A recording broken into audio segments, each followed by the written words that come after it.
Well, hello and good day to you all. My name is Dimitri Frederick, and you are watching Voices for the Voiceless, a Frederick Media production and a subsidiary of Frederick Capital. So, welcome. Today's a special show we're doing because today is a special day. Today is actually February 10th, 2011, and our show today is focused on something that's happening today, which is Apple has just released their first Verizon iPhone. And so I think it was fitting for me to do a show on the topic to help you save some money actually on your phone bill. So today's show is entitled, How Do I Jailbreak My Phone Bill? And so, like I said, it's a special occasion. A lot of people who are Verizon users have been waiting for this phone to come out for a long time. And it's been 2 years, and I know I waited almost 3 years for that phone to come out since I first heard of the rumor. And Apple, had their version for that AT&T, and there was possibility they're going to switch over, and it never happened. And so, like any other user, I patiently waited and until I couldn't wait no more, and I moved on. And so finally today, like I said, February 10, they released the new iPhone for the Verizon phone carrier.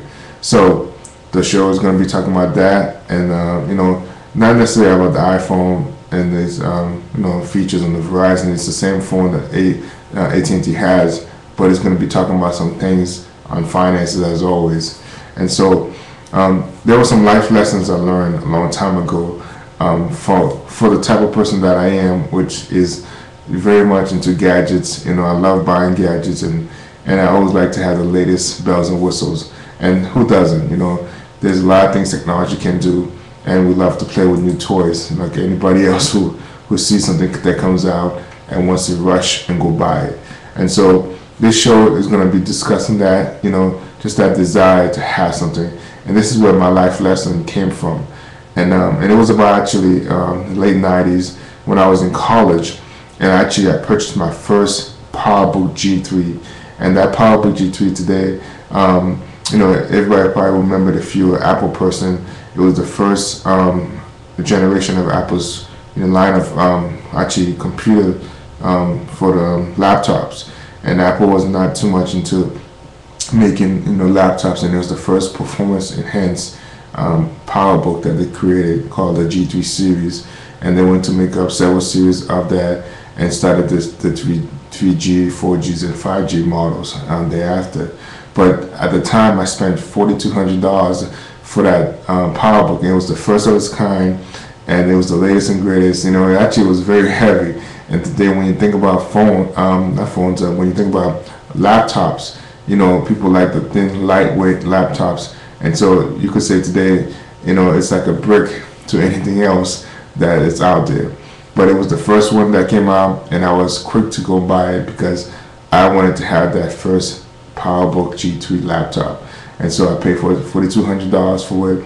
And today, sad to say, with depreciation value, the laptop probably is worth about $200 or less.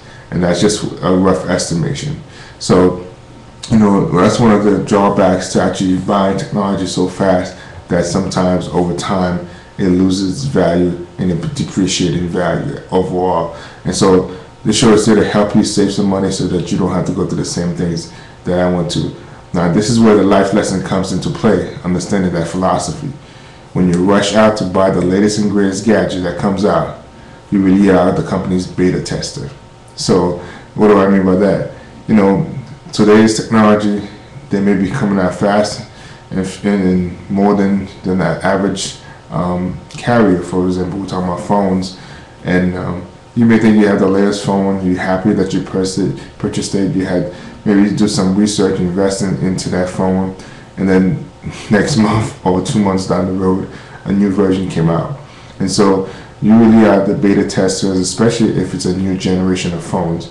And that's really what we're going to talk about, just these new generation of phones that's coming out, or any other gadget that you may have interest in buying, and always being aware of, maybe that you might want to hold on and wait until you see some features that come out or improvements. And one good example is that when you look at the iPhone 4, everybody knows today that the iPhone 4 had a lot of major issues that has been fixed with the Verizon version that just came out today, and that's what the antenna, and everybody know that, as soon as you hold the antenna to, your hand, just what you normally would do, it was causing interference so that you couldn't actually get, good enough reception. So Apple said they fixed it, and it was the biggest news, and actually probably dropped the stock down, I think, a few points at the time, but they say they fixed it.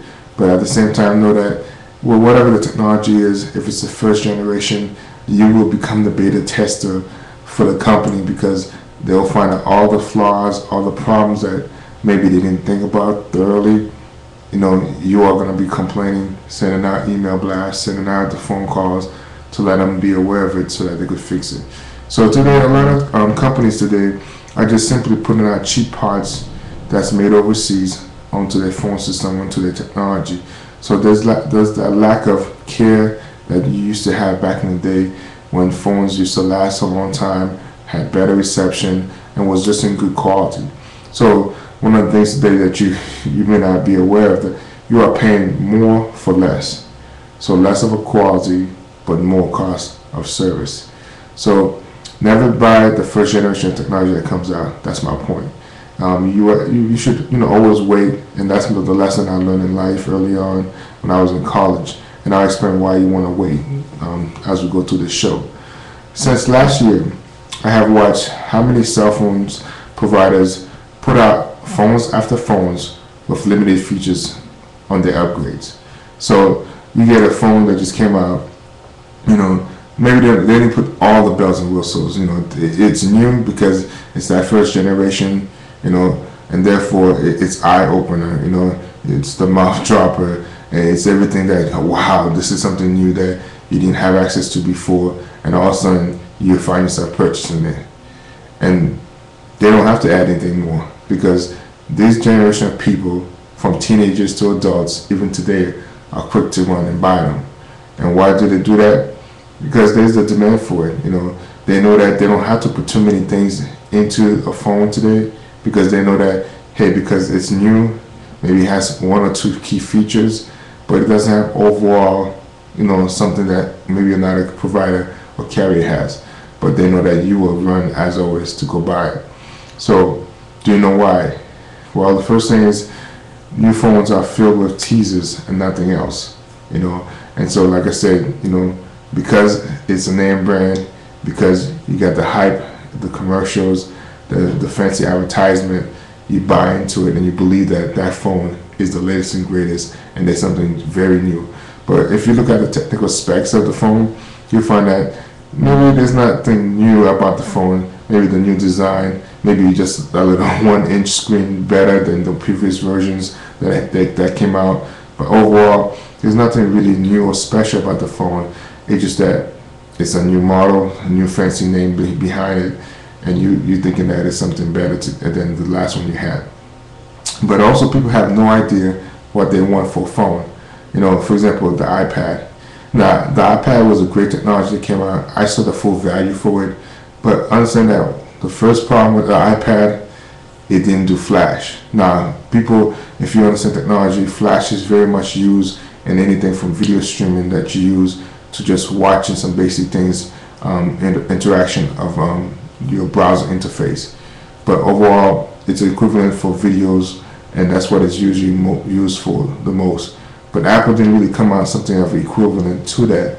But they just say they're not going to support flash, and which changed a lot of ways how people who use iPhones, iPads, or any type of Apple technology to check and watch their videos. Also, there was no front camera.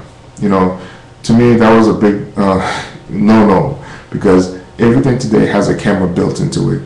So, and by camera, I mean, the front end camera, because why would you have a technology that's so great, that's new, and not put a camera in front of it? Today you see even cell phones, from basic cell phone today, have an average camera. And today's newest phones, that smartphones that is, they have a front end camera for video conferencing capability, because that's the generation of technology where we're heading at.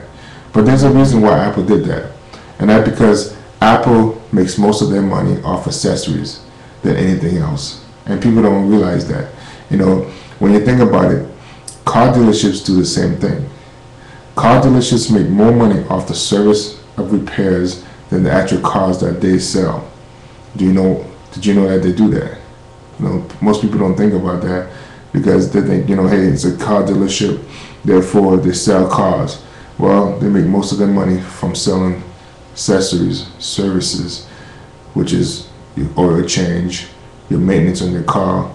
So there's more of a demand and more of a need, and more people that will be coming to the dealerships to get those kind of services done versus browsing at the dealership for a car.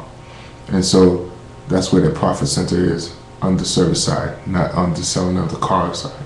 So it's good to know that. Therefore, is it wise? Is it a smart decision to buy the latest and greatest toys? That's one thing I'm asking you to think about before you make your next purchase. So that's also the question at hand for today's show.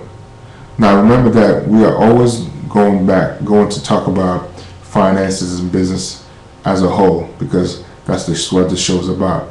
So do you know how the cell phone industry makes their money today? Well, you got to go back and think about it. Back in the day, not too long ago actually, the phone industry made the money.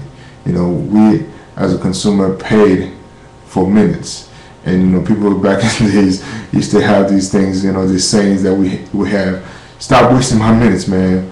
You're killing my minutes. And that's usually to your children you're talking to about, be concerned, because considerate, that is, of your minutes that's being used, because kids, they're just using the phone, they don't think about the cost of that. There's those other sayings that can't talk to you right now, it's peak time. And you have a few people that they just know exactly the peak time and how much they're getting charged, so therefore they don't even want to bother talking to you. If anything, it's a brief conversation for a few minutes, but I gotta go, man. And then you got those nights and weekends, those who just love to talk for hours, and they can't wait for those nights and weekends. And that's usually the ones after 9 o'clock, and you got those people, if they have to talk to you during the week, it'll be quick, or I'll call you back after 9 p.m. because that's when the minutes become free. But overall, those people who love the Saturdays and Sundays, or past that certain time of 9 o'clock, they just start talking on the phone for hours upon hours. And that's because they know when the minutes are free and versus when they're not. Now, do you remember that back in the day also, each carrier had either one phone or two for the most part, and that's just for the year, for that particular model phone. Today you can't find a 3 or 4 versions of the same previous phone that came out 3 months ago, because they just keep putting them out so fast. And that's what I've noticed. And actually, even for them, that Yahoo Finance just put out an article this week and just talked about the subject, and said that back when, and you probably say about less than 10 years ago, phones, when manufacturers used to make phones, it used to take them about 3 to 5 years, and it was so costly to make a phone because there was various parts that different manufacturers made. So overall, the phone wasn't not available to be made. So they've changed that around now. So that's why today you see phones are coming out, less than 3 months. You're seeing a phone maybe have 2 or 3 versions of it that's coming out, and you can't even buy one fast enough to call it old, because it'll just become old within a few weeks. And that's even happened to me within less than a month that I bought my phone. It became old because there was another version that came out, and we'll talk about that in a second. But going back to think about 3 or 5 years, that's the average time frame that when phones used to be a slow process to be made.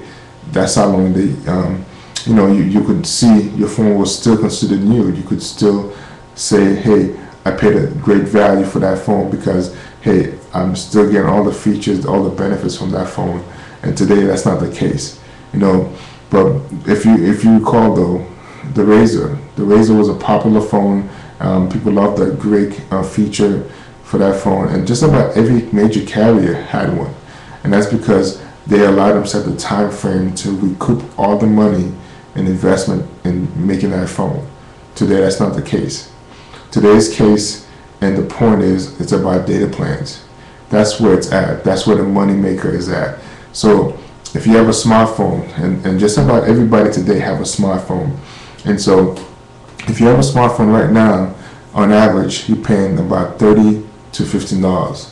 Now, depending on the smartphone that you have, which if you have a true smartphone, you're paying $30 for your data plan, because most smartphones, the carriers don't allow you to have a data plan no less than $30 or so. But if you have a let's say first generation phone, maybe they charge you for just some basic internet access, some basic text and stuff, and you're paying $15 a month on top of that, so you could have access to those features.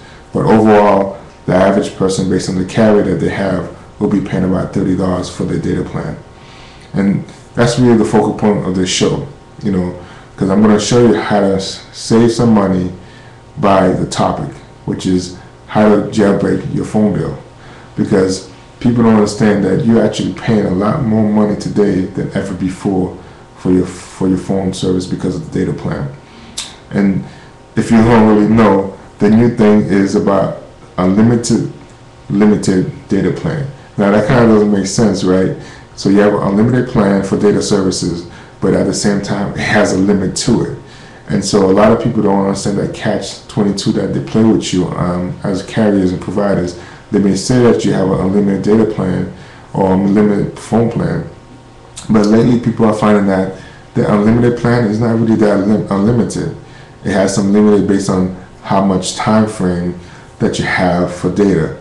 So based on the packets of data, which is a little technical term situation, I don't want to get into too much details of technicalities, but I understand that based on how much data streaming that you're doing. So if you're watching a movie, you're downloading music, you're adding up the cost of your data plan. So once you reach that peak, your time has run out, and now you're paying per minute of usage for that data plan. So be considerate of that. So you make sure you read the fine print and understand that not every data plan is unlimited, even though you may say that it's unlimited. So aside from the data plan, which is how the cell phone industry makes their money today, people are dishing out between $100 to $300 on average for the latest phone. And then they find that that phone has become old, or there's another discount off because there's a new phone that's come out. So you want to avoid doing that, because again, phones are popping out left and right today in various formats. But people don't know what features they're looking for, and that's one of the problems for that. So here's how you save some money. The first thing you need to do is decide what carrier you want to go with, because that's important, because different carriers have different price plans, and so you want to decide what's best for you. The next thing is you want to envision your ideal phone and the features that it's going to have. So, when I was purchasing my phone, I really put that into consideration. Did it have everything that I wanted to have? If not, what was I willing to be able to compromise with? Because are you willing to accept a phone without some key features, or are they that important to you? For example, do you really need a phone that has two-way camera, or could you settle with the phone that just has the one camera in the back? Also, if you're very much into technical gadgets, so is a 5 megapixel camera good enough for you, or 8 megapixel good enough for you? I think today both of them are just about in good quality, but of course, the 8 megapixel is the best that they have out there right now.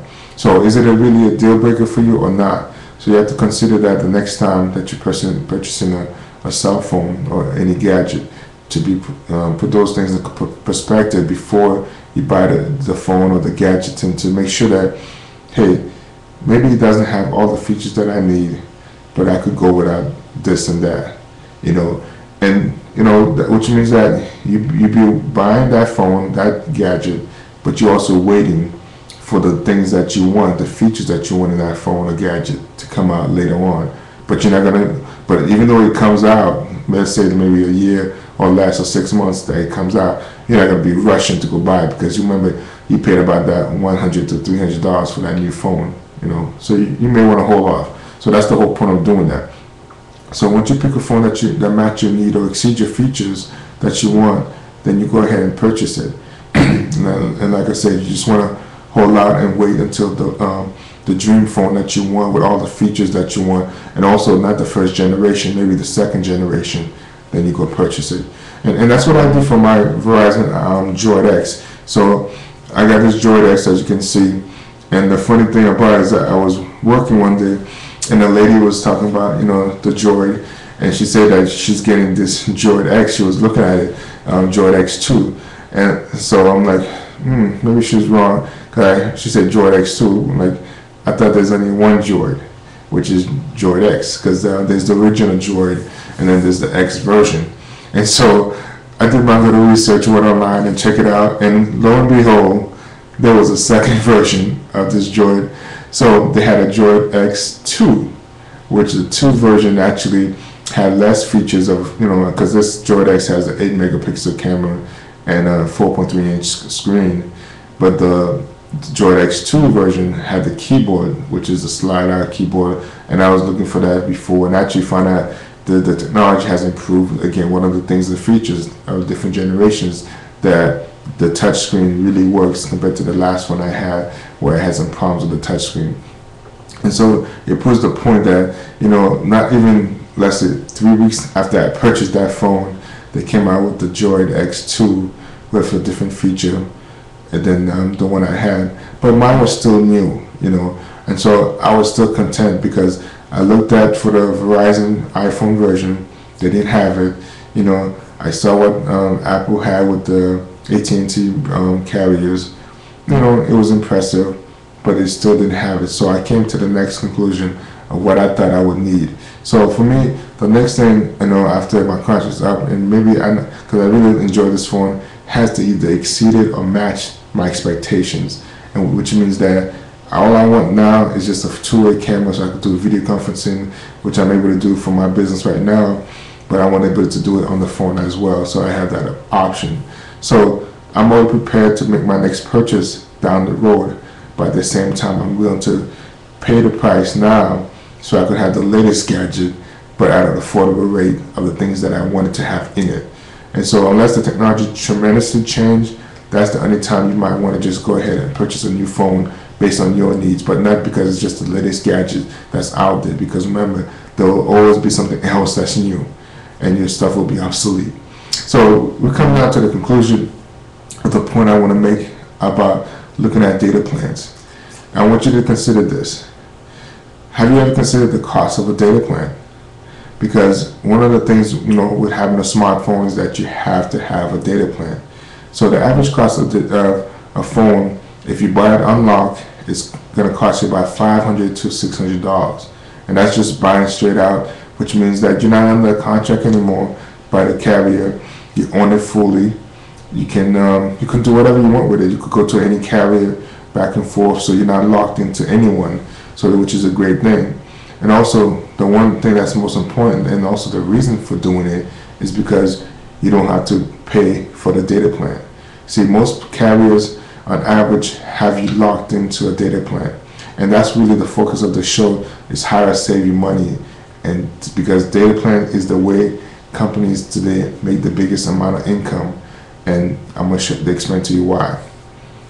The first thing you have to consider when you buy a smartphone is that the data plan, like I said, on average before, costs you $30. So we're going to talk about like a smartphone, not a first generation phone that may cost you $15 a month for a data plan. So we're going to just speak about the $30 a month data plan for a smartphone. So that $30 a month for a smartphone times 2 years, which we know is 24 months, and that comes out to $720 you're paying for 2 years just to have access to a data plan. So let's not mention what your monthly phone service is on top of that data plan, which varies from month to month based on your needs and also your usage. So if, let's say, you don't have an unlimited plan, or you go over your usage, the price could be a little higher. So now I want you to think about this. Where do you spend most of your time, 8 hours a day? That's a key question. If, for some of you, it may be just your job at home or even at school. So depending on your job or where you have internet access, you may have some restrictions whether or not you could access the internet service provider in your area for wireless, or if it's at your job. But for the most part, if you're at your job, on average, you have wireless there. And most people have access to their wireless network at work. So it goes furthermore, most people today will have internet connections, whether it's at home or in the school area, or even in the corporate world. You go downtown of your city, you may have internet access there. It may not be free, but you'll have internet access as well there. So that begs the question, do you really need to have a data plan when you think about it? Of course not. And that if that's not the case, you can go without data plan for about an hour or so based on your commute to and from home to work. So when you think about a data plan, by having it unlocked or paying fully for the phone, you're making a tremendous savings. So the savings is through the data plan, and you could, like I said, change your carrier any way you want to. So let's say your phone bill is too high, well, you could look at a better plan that you're not restricted based on the provider, that you could go to any carrier, but at least you won't have to pay for your data plan. Because today the providers are making much more money, much more profit off you by having you locked into a data plan. Now, I didn't do that with my phone, but had I thought about it before, it wasn't until after I was talking to some colleagues of mine that I really considered and put thought into, does it make very much sense in purchasing a phone with a data plan? It really doesn't. And so that's why the show is asking you how to jailbreak your phone and save you some money. So that's our show for today. I'm hoping that you got enlightened, got informed, and became educated from just sharing this information with you. And as always, you are watching Voices for the Voiceless, a Frederick Media production. Take care and God bless.